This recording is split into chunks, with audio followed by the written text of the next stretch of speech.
की दीवारें आज भी वही थी, मगर उनके भीतर की खामोशी अब बोझ बन चुकी थी। रात गहराती जा रही थी और खिड़की के बाहर हवाओं की सरसराहट भी जैसे किसी अनकहे दर्द को दोहरा रही हो। राधिका हवेली की मालकिन थी। नाम के आगे मालकिन जुड़ा था, लेकिन भीतर से वो सिर्फ एक अकेली स्त्री थी। उसका पति विवेक पिछले 2 सालों से शहर से बाहर काम कर रहा था। बड़ी नौकरी, बड़ा ओहदा और बड़ा सपना। लेकिन उन सपनों के बीच राधिका कहीं पीछे छूट गई थी। फोन पर बातें होती थीं, ख्याल रखना, सब ठीक है ना, अगले महीने आऊंगा। लेकिन हर अगले महीने के साथ उसका इंतजार और लंबा होता चला गया। हवेली में नौकर चाकर थे, मगर राधिका की दुनिया बस 2 लोगों तक सिमट गई थी, वह खुद और अर्जुन। अर्जुन उसका पुराना नौकर था, शांत स्वभाव, कम बोलने वाला और आंखों में एक अजीब सी गहराई। वो हवेली में तब से था जब राधिका नई नई शादी करके आई थी। उस दिन भी रात के खाने के बाद राधिका बरामदे में बैठी थी, हाथ में चाय का कप, मगर ध्यान कहीं और। मालकिन, चाय ठंडी हो जाएगी। अर्जुन की आवाज में वही आदर था, वही दूरी। लेकिन आज राधिका को उस आवाज में कुछ और सुनाई दिया, एक अपनापन। अर्जुन, उसने पहली बार उसे नाम से पुकारा। अर्जुन थोड़ चौंका। जी मालकिन। तुम यहां आकर बैठो। वह हिचकिचाया। नौकर और मालकिन के बीच की लकीर उसे साफ दिख रही थी।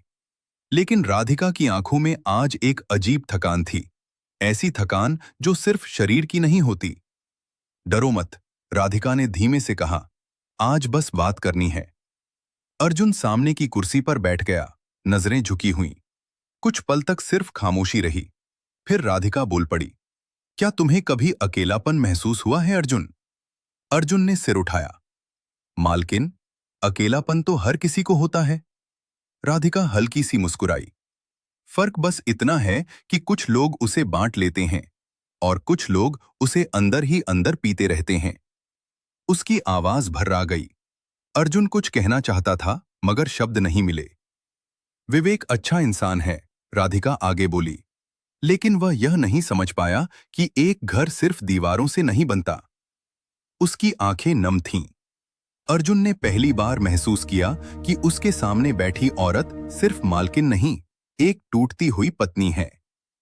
आप आप अकेली नहीं अकेली हैं नहीं है मालकिन। मालकिन। अर्जुन के मुंह से यह बात अपने आप निकल गई। राधिका ने उसकी ओर देखा। उस नजर में कोई सवाल नहीं था, बस राहत थी। यही सुनना चाहती थी मैं। उस रात कोई सीमा नहीं टूटी, कोई गलत कदम नहीं उठा, लेकिन कुछ और शुरू हो गया था। एक ऐसा रिश्ता जो नाम से परे था। राधिका को पहली बार लगा कि कोई उसे देख रहा है, सिर्फ मालकिन की तरह नहीं, एक इंसान की तरह। और अर्जुन, वह पहली बार समझ पाया कि आदर और भावना के बीच की दूरी कितनी नाजुक होती है। हवेली अब भी वही थी, लेकिन उसकी खामोशी में अब एक नई बेचैनी जन्म ले चुकी थी। अगली सुबह हवेली में सूरज की रोशनी आई, मगर राधिका की आंखों में नींद नहीं थी। रात भर वह करवटें बदलती रही। अर्जुन के शब्द, आप अकेली नहीं हैं, बार बार उसके मन में गूंजते रहे। यह वाक्य छोटा था, मगर उसका असर गहरा। विवेक से शादी के शुरुआती सालों में भी उसने अकेलापन महसूस किया था, मगर तब उम्मीद थी। अब उम्मीद की जगह सिर्फ इंतजार रह गया था। सुबह की दिनचर्या वही थी, नौकरों की आवाजें, बर्तन खनकने की हल्की गूंज और हवेली का अनुशासित जीवन। अर्जुन रोज की तरह अपने काम में लगा हुआ था। उसने राधिका की तरफ ज्यादा देखने की हिम्मत नहीं की। उसे डर था, अपने ही मन से। लेकिन राधिका, वह उसे देख रही थी। नाश्ते की मेज पर बैठी राधिका ने कहा, अर्जुन, आज मेरे कमरे की अलमारी ठीक कर देना। बहुत दिनों से ध्यान नहीं दिया। जी मालकिन, अर्जुन ने सिर झुकाकर जवाब दिया। दोपहर का वक्त था। हवेली में सन्नाटा छा गया था। राधिका अपने कमरे में खिड़की के पास खड़ी थी। बाहर पेड़ की शाखाएं हवा में हिल रही थीं, जैसे कुछ कहना चाहती हों। दरवाजे पर हल्की दस्तक हुई। आ जाओ। अर्जुन अंदर आया। कमरे में वही महक थी, राधिका की। हल्की, शांत, मगर भीतर तक उतर जाने वाली। वह अलमारी की तरफ बढ़ा, काम शुरू किया। कुछ देर तक दोनों चुप रहे। फिर राधिका ने कहा, तुम्हें पता है अर्जुन, इस कमरे में मुझे सबसे ज्यादा घुटन होती है। अर्जुन रुक। मालकिन, यह वही कमरा है, वह धीमे बोली, जहां मैंने सपने देखे थे। और आज वही सपने सबसे ज्यादा चुभते हैं। अर्जुन के पास जवाब नहीं था। जब विवेक यहां होता था, राधिका ने आगे कहा, तो कम से कम शिकायत करने का हक था। अब शिकायत भी खुद से करनी पड़ती है। उसकी आवाज में शिकायत नहीं, थकान थी। अर्जुन ने अलमारी बंद की, धीरे से बोला, कभी कभी इंसान का साथ दूर चला जाता है, लेकिन जिम्मेदारियां यहीं रह जाती हैं। राधिका ने उसकी तरफ देखा। तुम बहुत समझदार हो अर्जुन। अर्जुन असहज हो गया। नहीं मालकिन, बस देखा है बहुत कुछ। कभी सोचा है, राधिका ने पूछा, अगर इंसान हर दिन निभाते निभाते खुद को ही भूल जाए तो क्या बचेगा? अर्जुन को लगा जैसे ये सवाल उससे नहीं, उसकी आत्मा से किया गया हो। शायद खालीपन, वह बोला। राधिका हल्की सी हंसी, वो हंसी जो रोने से बस एक कदम दूर होती है। हाँ, वही खालीपन। कुछ पल के लिए दोनों के बीच दूरी मिट सी गई। मालकिन और नौकर नहीं, बस दो इंसान। अर्जुन ने अपने आप को संभालते हुए कहा, मुझे बाकी काम भी देखने हैं मालकिन। ठीक है, राधिका ने कहा। अर्जुन बाहर चला गया, मगर उसका मन वही रह गया। उस समय बी मालकिन और अर्जुन के बीच की सीमा नहीं टूटी। उस शाम बारिश शुरू हो गई। मोटी मोटी बूंदें हवेली की छत पर गिर रही थीं। राधिका बरामदे में बैठी बारिश देख रही थी। बारिश उसे हमेशा से पसंद थी, शोर में भी सुकून। अर्जुन छतरी लेकर पास आया। अंदर चलिए मालकिन, ठंड बढ़ जाएगी। राधिका ने सिर हिलाया। आज नहीं, आज यहीं ठीक है। अर्जुन छतरी एक तरफ रखकर थोड़ा दूर खड़ा हो गया। तुम्हें बारिश पसंद है तुम्हें बारिश अर्जुन? पसंद है? राधिका ने पूछा। हाँ, अर्जुन बोला। बारिश में सब कुछ सच हो जाता है, कोई दिखावा नहीं रहता। राधिका ने उसे गौर से देखा। तुम भी कुछ छुपाते हो अर्जुन? अर्जुन चुप रहा। डरते हो? उसने पूछा। हाँ, वह ईमानदारी से बोला, क्योंकि कुछ हदें होती हैं। राधिका की आंखों में अजीब सी चमक आई। और अगर हदें ही घुटन बन जाए? अर्जुन का दिल तेज हो गया। तब इंसान टूट जाता है या बदल जाता है, राधिका ने धीरे से कहा। बारिश तेज हो गई। दोनों के बीच हवा भारी थी, कहने से ज्यादा महसूस करने वाली। उसी रात विवेक का फोन आया। सब ठीक है? उसकी आवाज में वही दूरी थी। हाँ, राधिका ने कहा, सब ठीक है। फोन रखते ही उसकी आंखें भर आईं। वह जानती थी, यह सब ठीक है सबसे बड़ा झूठ था। दूर खड़ा अर्जुन सब देख रहा था। वह आगे बढ़ा, मगर रुक गया। वह उसकी मदद करना चाहता था, मगर अपनी मर्यादा से डरता था। राधिका ने उसे देखा। कुछ मत कहो, उसने कहा, बस यहीं खड़े रहो। अर्जुन वहीं खड़ा रहा। उस पल में कोई स्पर्श नहीं था, कोई गलत कदम नहीं था। फिर भी दोनों ने महसूस किया कि वे अब पहले जैसे नहीं रहे। कुछ रिश्ते नाम से नहीं, खामोशी से बनते हैं। और हवेली की दीवारों ने उस रात एक और राज अपने भीतर समेट लिया। रात गहरी हो चली थी। हवेली के लंबे गलियारों में पीली रोशनी फैली हुई थी, जैसे हर कोना किसी अनकहे राज को थामे खड़ा हो। राधिका अपने कमरे में अकेली बैठी थी। आज उसका मन अस्थिर था। दिन भर वह खुद से भागती रही, कामों में उलझी रही, लेकिन जैसे ही रात आई, सब कुछ सामने आ गया। विवेक का न होना अब सिर्फ दूरी नहीं रहा था, वह एक खाली जगह बन चुका था, जिसे कोई भी याद, कोई भी वादा भर नहीं पा रहा था। दरवाजे पर हल्की दस्तक हुई। राधिका ने पलटकर देखा। उसका दिल तेज हो गया। अर्जुन? उसकी आवाज अनजाने में ही नरम हो गई। जी मालकिन। दरवाजे के उस पार वही परिचित स्वर था। कुछ पल की खामोशी के बाद राधिका बोली, अंदर आ जाओ। अर्जुन कमरे में दाखिल हुआ। वह कमरा, जो कभी पति पत्नी की दुनिया हुआ करता था, आज दो अलग अलग तन्हाइयों को समेटे खड़ा था। आपने बुलाया? अर्जुन ने आदर से पूछा। राधिका ने सिर हिलाया। हाँ, मुझे आज नींद नहीं आ रही। अर्जुन कुछ कहने ही वाला था कि राधिका ने धीरे से कहा, आज नौकर और मालकिन मत बनो, बस अर्जुन बनकर बात करो। अर्जुन के कदम रुक गए। अगर यह ठीक न लगे, राधिका ने तुरंत जोड़ा, तो चले जाना। लेकिन अर्जुन नहीं गया। वह कुर्सी पर बैठ गया, ठीक उसी तरह जैसे कोई अपना बैठता है। पहली बार दोनों के बीच यह दूरी इतनी कम थी। आप परेशान हैं? अर्जुन ने कहा। मैं खाली हूं, राधिका ने उत्तर दिया। और खालीपन ज्यादा डरावना होता है। अर्जुन ने उसकी ओर देखा। उसकी आंखों में आंसू नहीं थे, मगर एक ऐसी प्यास थी जो शब्दों से परे थी। कभी कभी, राधिका बोली, औरत को समझ की नहीं, बस किसी के पास होने की जरूरत होती है। अर्जुन का दिल जोर से धड़कने लगा।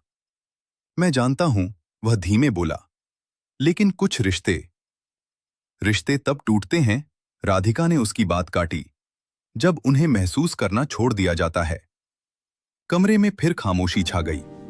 राधिका उठी और खिड़की के पास जाकर खड़ी हो गई। चांदनी उसके चेहरे पर पड़ रही थी। आज इस कमरे में आकर मुझे डर नहीं लग रहा, उसने कहा, क्योंकि आज कोई उम्मीद नहीं है, सिर्फ सच्चाई है। अर्जुन भी उठ खड़ा हुआ। अगर आप चाहें, उसने संयम से कहा, तो मैं चला जाऊं। राधिका पलटी। अगर तुम चले गए, उसने सीधी नजर से कहा, तो शायद मैं आज पूरी तरह टूट जाऊं। अर्जुन की सारी सीमाएं डगमगा गईं। वो आगे बढ़ा, धीरे से, बहुत संभल कर। उसने राधिका के हाथ को थामा। कोई जल्दबाजी नहीं थी। वो स्पर्श ऐसा था जैसे कोई भरोसा जता रहा हो। राधिका की आंखें बंद हो गईं।